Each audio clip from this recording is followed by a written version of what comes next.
నమస్తే, welcome to Suman TV. So మన చుట్టుపక్కల పరిసరాల్లో అనేక రకాల మొక్కలు ఉంటాయి, కానీ మనం వాటిని పట్టించుకోము, పిచ్చి మొక్కల్లాగా తీసేస్తూ ఉంటాము. కానీ వాటిలో అనేక రకాల ఆరోగ్య ప్రయోజనాలు ఉన్నాయి, మెడిసినల్ వాల్యూస్ ఉన్నాయి, అనేక రకాల అనారోగ్య సమస్యలను ఇట్టే తగ్గిస్తాయి కూడా. సో ఇలాంటి మెడిసినల్ ప్లాంట్స్ గురించిన పూర్తి వివరాలు తెలుసుకుందాము. ఈ రోజు మనతో పాటు ఉన్నారు ప్రముఖ ఆయుర్వేద వైద్యులు డాక్టర్ టి వేణుగోపాల్ గారు ఫ్రమ్ ఓజస్ ఆయుర్వేదిక్ సెంటర్. నమస్కారం ప్రొఫెసర్ డాక్టర్ వేణుగోపాల్ గారు. నమస్కారం అమ్మా. డాక్టర్ గారు, మన చుట్టుపక్కల పరిసరాల్లో నిజంగా మొక్కలు ఉంటాయి, కానీ మనం వాటిని పిచ్చి మొక్కల్లాగా తీసేస్తూ ఉంటాం, అసలు పట్టించుకోం కూడా. చాలా మందికి అవేర్నెస్ కావాలి, చిన్న చిన్న వాటికి వైద్యుల వద్దకు పరిగెత్తడాలు అలాంటివి చేస్తూ ఉంటారు. సో ఇలాంటి వాటి గురించి అవేర్నెస్ కల్పిస్తే కనుక చిన్న చిన్న వ్యాధుల్ని, చిన్న చిన్న అనారోగ్య సమస్యలు ఇంట్లోనే తగ్గించుకోవచ్చు కూడా. సో అలాంటి ప్రయత్నమే చేద్దాము. సో ముందుగా ఏ మొక్క గురించి చెప్పబోతున్నారు? ముఖ్యంగా మనం ఉండే పరిసరాలలో ఎక్కువగా పెరిగేది, చాలా సాధారణంగా పెరిగేది, కొంతమంది ఏంటంటే ఇండ్లలో ఈ పూల చెట్టు లాగా కూడా పెంచుకునే మొక్క అనమాట. దీని పేరు ముళ్ళు గోరింట అంటారు, ముళ్ళ గోరింట లేకపోతే గులిమిడి అని కూడా అంటారు అనమాట. దీంట్లో మనకి 4 రకాలు ఉంటాయి ఒరిజినల్గా. ఇప్పుడు మీకు చూపించేది పచ్చ ముళ్ళు గోరింట. దీని పూలు పసుపు వర్ణంలో ఉంటాయి, పూజకు ఎక్కువగా వాడుతుంటారు. కానీ దీనిలో అనేకమైన ఔషధ గుణాలు ఉన్నాయనే విషయం చాలామందికి తెలియదు. సో అవన్నీ ఏంటి, వాటిని ఎట్లా వాడాలి, ఏ విధంగా మనం దీంతో మందులు తయారు చేసుకోవాలని పూర్తి వివరాలు ఇప్పుడు చెప్దాం. డియర్ ఫ్రెండ్స్, మామూలుగా పూజకు మాత్రమే ఉపయోగపడుతుందని తెలిసే ఈ మొక్క అనేక రకమైన అనారోగ్య సమస్యలను దూరం చేయడానికి మనకు ఉపయోగపడుతుంది. మొట్టమొదటిది దీని ఆకులు అండి. సో దీని ఆకులు, ఈ చెట్టు ఏంటంటే మనకి మామూలుగా 1 మీటరు 1.5 మీటర్ ఎత్తు పెరుగుతుంది, గుబురుగా పొదలాగా పెరుగుతుంది అనమాట. సో దీని ఆకులను తీసుకొచ్చి ఏం చేయండి అంటే, మీరు ముద్దగా నూరేయండి. అంటే ఒక గుప్పెడు ఆకులు తీసుకోండి, మంచిగా శుభ్రం చేసేసి ఈ ఆకులను మంచిగా బాగా పెరిగిన ఆకులు అనమాట, బాగా ఏపుగా పెరిగిన ఆకులను తీసుకొని మీరు బాగా రోట్లో వేసి గ్రైండ్ చేసి, కొంచెం నీళ్లు కలిపి గ్రైండ్ చేసి, దానికి అంటే మనం ఎంతైతే తీసుకుంటే 1 కప్పు లేకపోతే 1/2 కప్పు ఈ పేస్ట్ కనుక, ఈ ఆకుల యొక్క ముద్ద కనుక 1/2 కప్పు ఉంటే 1/2 కప్పు పెరుగు కలపండి. మంచి పుల్లటి పెరుగు, గడ్డ పెరుగు కలిపేసి దాన్ని తలకు పట్టించాలన్నమాట. ఈ తలకు వారానికి 2 సార్లు పట్టించండి. ఇది పట్టించి ఒక 2 గంటల సేపు అలాగే ఉంచండి. ఉంచిన తర్వాత మామూలుగా మీరు హెయిర్ వాష్ దేంతోనైనా చేసుకో, షాంపూ కానీ ఏదైనా వాడి మీరు తలస్నానం చేసి దాన్ని శుభ్రం చేసుకోండి. ఫ్రెండ్స్, ఇది ఎంత అద్భుతంగా పనిచేస్తుందంటే, హెయిర్ ఫాల్ సమస్యతో బాధపడే వాళ్ళు చూస్తున్నాం, మనం చాలా మందిని చూస్తున్నాం. హెయిర్ ఫాల్ ఎంత సమస్యనో, రకరకాల ప్రయోగాలు, రకరకాల తైలాలు, తర్వాత కాస్మెటిక్ సెంటర్స్కు, డెర్మటాలజిస్ట్ దగ్గర పోయి వేలల్లో ఖర్చు పెట్టే వాళ్ళం మనం చూస్తుంటాం. ఇంటి దగ్గర పెరిగే చిన్న మొక్క అండి ఇది. సో దీంట్లో ఈ విధంగా కనుక వాడితే ఒక 3 వారాలలో మీ హెయిర్ ఫాల్ సమస్య ఖచ్చితంగా తగ్గుతుంది, అద్భుతంగా తగ్గుతుంది. దీంట్లో ఎటువంటి డౌట్ లేదు. దీంట్లో ఆయుర్వేదంలో దీన్ని కేశ్యము అని చెప్పారు. అంటే కేశాలకు, అంటే వెంట్రుకలకు బలాన్ని ఇచ్చేది, వెంట్రుకల ఆరోగ్యానికి ఇది అద్భుతమైన మొక్కని ఆయుర్వేదంలో చెప్పారనమాట. ఇంకో రకంగా కూడా దీన్ని వాడచ్చు. అంటే నాకు హెయిర్ కండిషనర్గా, అంటే కొంతమందికి వెంట్రుకలన్నీ బిరుసెక్కి తర్వాత పొడిగా అవుతాయి, తర్వాత వాటిలో జీవం లేనట్టు చిక్కుళ్ళు పడుతూ, తర్వాత చూడగానే ఏదో అన్హెల్దీ లాగా కనపడతాయి కదా, దానికి ఏదో కండిషనర్లని అవ్వని ఇవ్వని ఏదో షాంపూలని ఇంకా హెయిర్ ట్రీట్మెంట్లని రకరకాల ప్రయోగాలు చేస్తూ డబ్బులు ఖర్చు పెట్టుకుంటూ టైం దండగా చేసుకుంటూ తిరుగుతుంటారు కదా. దీనికి ఏం చేయండి అంటే, దీని ఆకుల రసం, పచ్చి ఆకుల రసం తీసుకోండి. దీన్ని నీళ్లు కలిపి దంచి ముద్దగా చేసి ఆ రసాన్ని ఒక గుడ్డలో పిండేసి, మనము ఆ స్వరసం అంటారు, ఆ రసం వస్తుందన్నమాట మనకి. ఆ రసానికి సమానంగా నువ్వుల నూనె కలపండి.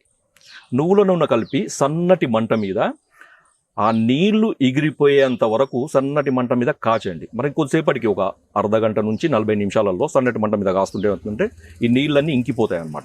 ఇంకిపోయిన తర్వాత తైలాన్ని మనం వడపోసుకొని భద్రపరుచుకొని ప్రతిరోజు రాత్రిపూట మాడుకు మాత్రమే అంటించండి. వెంట్రుకలకు అవసరం లేదు, ఓన్లీ స్కాల్ప్ అంటారు కదా, ఆ స్కాల్ప్కు రోజు అప్లై చేయండి.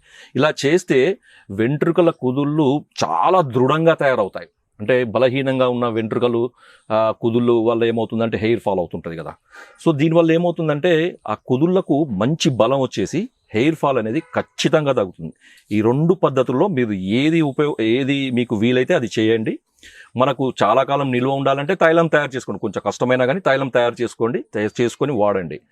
డియర్ ఫ్రెండ్స్, ఇంకొకటి దీంట్లో మనకు అద్భుతమైన ప్రయోగం ఏంటంటే పోస్ట్ పార్టమ్ పెయిన్స్ అంటారు కదా, ప్రసూతి వాతం అంటారు. డెలివరీ తర్వాత వచ్చే ఒళ్ళు నొప్పులు సాధారణంగా అంటే నార్మల్ డెలివరీ అవుతారు కదా ఊళ్ళో పల్లెటూళ్ళలో. ఇప్పుడంటే సిటీల్లో చాలా మందికి ఎక్కువ మంది ప్రిఫర్ సిజేరియన్ సెక్షన్ అని చేస్తున్నారు, కానీ కొంతమంది ఊళ్ళల్లో మామూలుగానే ఈ నార్మల్ డెలివరీ అవుతుంటారు. నార్మల్ డెలివరీ తర్వాత ప్రసూతి వాతము అనేది వచ్చే అవకాశం ఉందన్నమాట. అంటే డెలివరీ తర్వాత ఆ తల్లికి ఒళ్ళు నొప్పులు బాగా ఉంటాయి. సో దానికి ఏం చేయాలంటే ఈ చెట్టు యొక్క వేళ్ళను తీసుకొచ్చి ఏం చేయాలంటే ఒక గుప్పెడు వేలు తీసుకొని ఒక గ్లాస్, మనం మంచినీళ్ళు తాగే గ్లాస్ ఉంటుంది కదా, ఆ గ్లాస్ నీళ్ళలో వేసి అది అర గ్లాస్ వరకు మరగబెట్టి వడబోసి ప్రతిరోజు ఉదయం పరగడుపున ఆ తల్లికి తాగిస్తుంటే ఏంటంటే ప్రసూతి వాతం అనేది ఖచ్చితంగా తగ్గుతుంది, అద్భుతంగా తగ్గుతుంది ఫ్రెండ్స్. ఎందుకంటే ఈ ప్రసూతి వాతాన్ని కనుక మనం మేనేజ్ చేయకపోతే భవిష్యత్తులో ఆ తల్లికి తలనొప్పి, తర్వాత కీళ్ళ జబ్బులు అనేవి వచ్చే అవకాశం ఉంది. ఇవన్నీ కూడా ప్రివెంట్ అవుతుంది. ఒకప్పుడు చాలామంది పల్లెటూళ్ళలో వాడేవాళ్ళు. ఇప్పుడు మనకి ఈ మోడర్నైజేషన్ వల్ల వీటి యొక్క విలువ తెలియక తర్వాత వాడడము అనేది తగ్గింది. మళ్ళీ మొదలు పెట్టండి. మన పాతకాలపు పద్ధతుల్లో ఎంత విలువ ఉన్నది, ఎంత అద్భుతమైన వాటి యొక్క ఉపయోగాలు ఉన్నాయని మనకు దీన్ని వాడితే తెలుస్తుంది. తర్వాత ఇంకొకటి ఏంటంటే కొంచెం మందికి మూత్రంలో మంట, చురుకుపోటు, యూరిన్ పోసిన కొద్ది ఆడవాళ్ళు కానీ మగవాళ్ళు కానీ చిన్నపిల్లల్లో కూడా ఉంటుంది, పెద్దవాళ్ళలో కూడా ఉంటుంది. కొంతమందికి పెద్దవాళ్ళలో ప్రోస్టేట్ సమస్య ఉంటుంది కదా, వాళ్ళలో కూడా యూరిన్ పోసినప్పుడు మంటగా రావడము, మూత్రం అనేది తట్టుకుంటూ రావడము, మూత్రం కష్టంగా రావడం అనే సమస్య ఉంటుంది. దానికి కూడా ఏం చేయండి అంటే మీరు ఇదే వేళ్ళని తీసుకొచ్చేసి మీరు మామూలుగా ఇంట్లో ఆరబెట్టుకొని తర్వాత వాడుకోవచ్చు. పచ్చి వేళ్ళనే వాడాలని ఏం లేదు. ఆ వేళ్ళని తీసుకొచ్చి మీరు నీడన ఆరిచ్చిన తర్వాత కషాయం చేయండి. కషాయం చేసి దాంట్లో కొంచెం చక్కెర పొడి కానీ లేకపోతే బెల్లం పొడి కానీ కొంచెం జీలకర్ర పొడి కలిపేసి ప్రతిరోజు ఉదయం పూట ఒక వారం రోజులు కనుక తాగిపిస్తే మూత్రంలో పోటు, మూత్రంలో మంట, మూత్రం కష్టంగా రావడం, ఈ సమస్యలు అనేవి ఖచ్చితంగా తగ్గుతాయి, అద్భుతంగా తగ్గుతాయి ఫ్రెండ్స్. ఈ మొక్కని హిందీలో కట్సరయ్య అంటారు, సైరయ్యక్ అని ఆయుర్వేదంలో అంటారు అనమాట. బార్లేరియా ప్రయోనైటిస్ అని దీన్ని శాస్త్రీయ నామం ఫ్రెండ్స్. ఇంకొకటి ఏంటంటే దీంట్లో కొంతమందికి మామూలుగా దురదలు, తర్వాత కురుపులు, దద్దులు లాగా అవుతాయి కదా, అప్పుడు ఏం చేయండి అంటే ఈ ఆకులను తీసుకొచ్చి మెత్తగా ముద్దగా నూరేసి పట్టించండి. అలా ఒక వారం 10 రోజులు కనుక రోజు పట్టిస్తుంటే ఏంటంటే ఈ దురదలు ఇవన్నీ కూడా తగ్గిపోతాయి. ఇంకొకటి ఏంటంటే గౌటీ ఆర్థరైటిస్ అంటారు కదా, సీరం యూరిక్ యాసిడ్ అని పెరగడం వల్ల వచ్చే సమస్య, ఈ కీళ్ళలో వాపు, మంట, పోటు ఇవన్నీ కూడా ఉంటాయి. వాళ్ళకి కూడా ఇది అద్భుతంగా పనిచేస్తుంది. ఈ ఆకుల ముద్దను బాగా నీళ్లు కలిపి ముద్దగా చేసి ఆ ముద్దను వాచిన జాయింట్ మీద కనుక పెడితే ఈ వాపు తగ్గుతుంది, పోటు తగ్గుతుంది.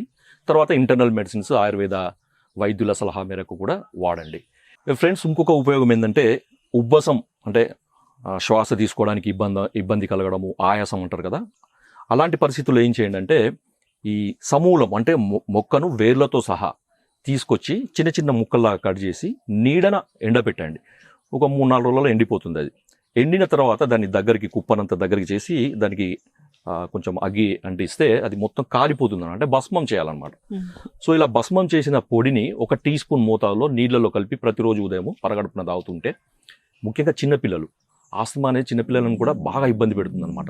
ఆ చిన్నపిల్లలకైతే ఒక 1/2 టీ స్పూన్ నుంచి 1/2 టీ స్పూన్ కనుక తాగిపిస్తుంటే ఏమవుతుందంటే ఉబ్బస వ్యాధి అనేది చాలా అద్భుతంగా తగ్గిపోతుంది ఫ్రెండ్స్. ఇంకొక ఉపయోగం నేను చెప్పబోతున్నాను, దానికి ఏంటంటే తలనొప్పి. మామూలుగా సింపుల్గా మనకి స్ట్రెయిన్ వల్ల కానీ, లేకపోతే వేడి చేయడం వల్ల కానీ, లేకపోతే నిద్ర సరిపోకపోవడం వల్ల కానీ, లేకపోతే టెన్షన్స్ వల్ల కానీ కొంతమందికి విపరీతమైన తలపోటు వస్తుంది. సో దానికి ఏదో పెయిన్ కిల్లర్స్, బ్రూఫెన్ అట్లాంటిది ఏదో వేసుకుంటారు, ఆస్పిరిన్ అట్లాంటిది వేసుకుంటారు. కొన్నిసార్లు వాటి వల్ల తగ్గినా కానీ ఏంటంటే మళ్ళీ వస్తుంది, వాటి వల్ల సైడ్ ఎఫెక్ట్స్ ఉంటాయి. కాబట్టి సింపుల్గా మనకి హోమ్ రెమెడీగా దీన్ని ఏం చేయండి అంటే ఇప్పుడు ఈ ఆకులన్నిటిని ఒక జమ చేయండి. ఒక 20-30 ఆకులను తీసుకొచ్చి ఏం చేయంటే వీటిని కొంచెం మూకుల్లో లైట్గా వేయించండి. లైట్గా వేయించడం అంటే అది పూర్తిగా ఈ ఆకు పూర్తిగా మాడిపోవద్దు, కొంచెం పచ్చిగానే ఉండాలన్నమాట.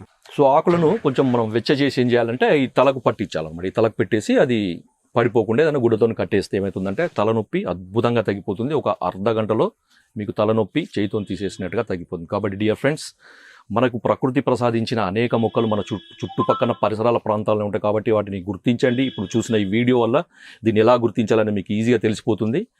మీరు వాడండి. దీని యొక్క అద్భుత ఫలితాలను మీరు ఉపయోగించుకోండి. Yes. జై Ayurveda. Yes, thank you so much doctor గారు, చాలా మంచి ఇన్ఫర్మేషన్ అండి. చాలా మంది కూడా ఈ ముళ్ళగోరింట మొక్క కనిపిస్తే మామూలుగా ఈ ఫ్లవర్స్ వాడుకోవడం మాత్రమే తెలుసు, అది పూజకు పెడుతూ ఉంటాము. కానీ ఈ మొక్కలో ఇన్ని ఔషధ గుణాలన్నీ ఉన్నాయని మాత్రం ఎవరికీ తెలీదు. చాలా చక్కటి ఇన్ఫర్మేషన్ అందించారండి. అందరూ కూడా దీన్ని ఈ విధంగా వాడుకోవాలని ఆశిద్దాము. సో చిన్న చిన్న అనారోగ్య సమస్యలు వచ్చినప్పుడు మరీ ప్రతిదానికి కూడా డాక్టర్ వద్దకు పరిగెత్తకుండా సో ఇలాంటి వాటితో తగ్గించుకోవాలని మనం కోరుకుందాము. Thank you so much doctor గారు, thanks for the information. Thank you. ధన్యవాదాలు. సో చూసారు కదండి, ముళ్ళ గోరింట చెట్టు. సో మన ఇంటి పక్కల పరిసరాల్లో ఉంటుంది, మనం కూడా పెంచుకుంటూ ఉంటాము. కానీ దీనిలో ఇన్ని మెడిసినల్ వాల్యూస్ ఉన్నాయని, ఇది ఇన్ని అనారోగ్య సమస్యలను తగ్గిస్తుందని మాత్రం మనకు తెలియదు. సో చూసారు కదా, డాక్టర్ గారు చెప్పిన విధంగా చాలా రకాల అనారోగ్య సమస్యల్ని ఈ మొక్క నయం చేస్తుంది. సో ఎవరైనా అనారోగ్య సమస్యలతో బాధపడే వాళ్ళు ఈ విధంగా వాడుకొని చూడండి డాక్టర్ గారు చెప్పిన విధంగా. ఇది ఇవాళ టాపిక్. మరో టాపిక్తో మళ్ళీ కలుద్దాం.